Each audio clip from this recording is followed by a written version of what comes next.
let's just take a step back and think about that and think about it logically, because the first question to ask yourself is, and which will then direct where you should put your focus, is why is the listing slowing in sales? What is going on behind the scenes to have the listing slowing in sales? And typically there are only a handful of reasons that your listing will slow in sales, and each of them has got a different strategy, but I'm just going to cover the most likely one and the one that you will think about the most too. So what are the reasons it's possibly slowing in sales? Well, number one reason is you've got competition from other sellers who are doing a better job than you are of talking to your audience. So that's the number one reason your sales will drop. So we'll come back to that one.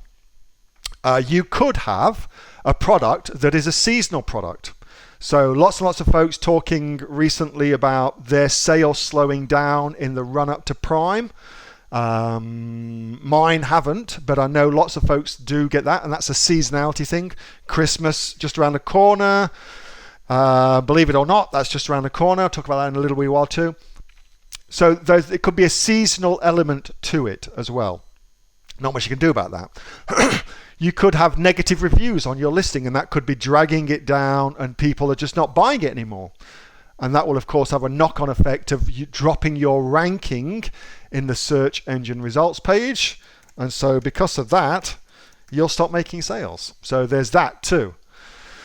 It could be that a new product has come onto the market and has, I guess, usurped your product. It's like a version 2.0, version 3.0, whatever it might be, of the product. And everybody's going, that's the product to buy now. Those other products are obsolete. And so I'm going to start buying that now. That happens quite a lot. And or it could be that a hijacker is on your listing and stolen the buy box, for instance. So it could be that. So they're really the top 5 reasons why sales slow. And of course, each particular one of those has got its own different set of things that you would do. But for most of us, what happens is that the product has competitors coming onto it. And what will happen in that situation is they will come on and they will do, as they should, they will launch their product onto Amazon. Look at that. Amazon's choice for vitamin C serum with just 2 reviews. Holy shit. That's just nuts. Anyway. So they'll launch their product on, and then as they are making sales, your product will drop down in the rankings.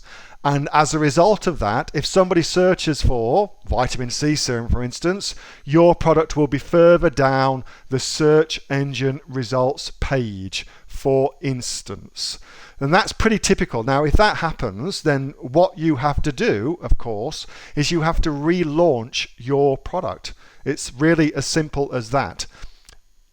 To think that your product only requires launching once is, I think, folly. You will find, let me show you one, for instance. I'll show you one. In Australia, it's not really the case, however.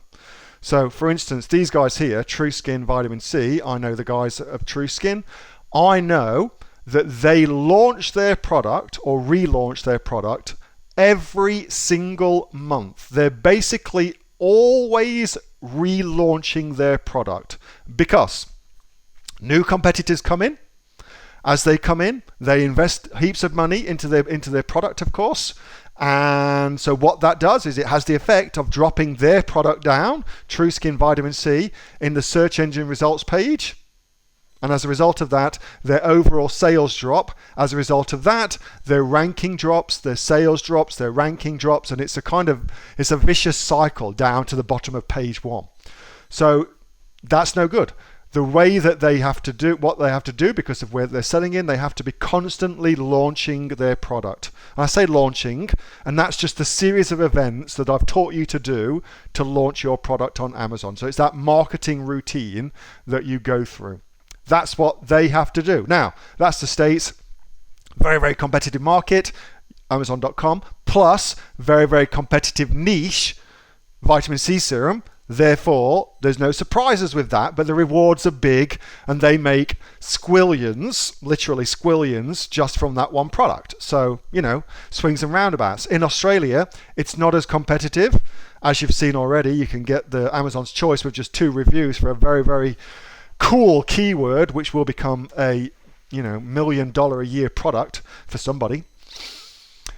So I guess that's the best way. The first thing you've got to do, of course, is to consider why your sales have slowed. And then typically it's because other competitors are coming in. You have to relaunch your product. You have to market your product to keep it in this kind of top 5 positions, something like that. The top 5 positions on Amazon. That's kind of where you want to be. Talk more about those in a little wee while too, but that's really what you've got to do. Hey, thanks so much for watching that video, and I hope that you got some massive value from it. Before you go, do you live in Australia? If you do, this is for you. Would you like to learn how to sell things on Amazon here in Australia? Would you like to know what sells really, really well and what sells for the maximum amount of profit? Would you like to know where you can source those products from, whether that be in China or here in Australia, and how to source them so you pay bottom dollar and get maximum value for what you're doing? If you do, please subscribe to my channel and like this video, and you'll learn that and much more. It's the exact same information that people like Jeff from New South Wales I've used to make $45,000 a month on Amazon, that Sue, who's from the sunny coast, has used to purchase herself a brand spankly BMW every single year as a result of her e-commerce business, and the lovely Kate from Bowral in New South Wales has used to make $32,000 a year on a month, not a year, a month on Amazon, and indeed Anthony, who makes $15,000 a month on Amazon, selling, as he puts it, odds and sods. If you'd like to learn the exact same information that they use to maximize their profits for their Amazon businesses, subscribe to this video, like my channel, post below if you want me to teach you something. Okay, I'm out of here. Speak to you soon. Bye. Subscribe. Do it now.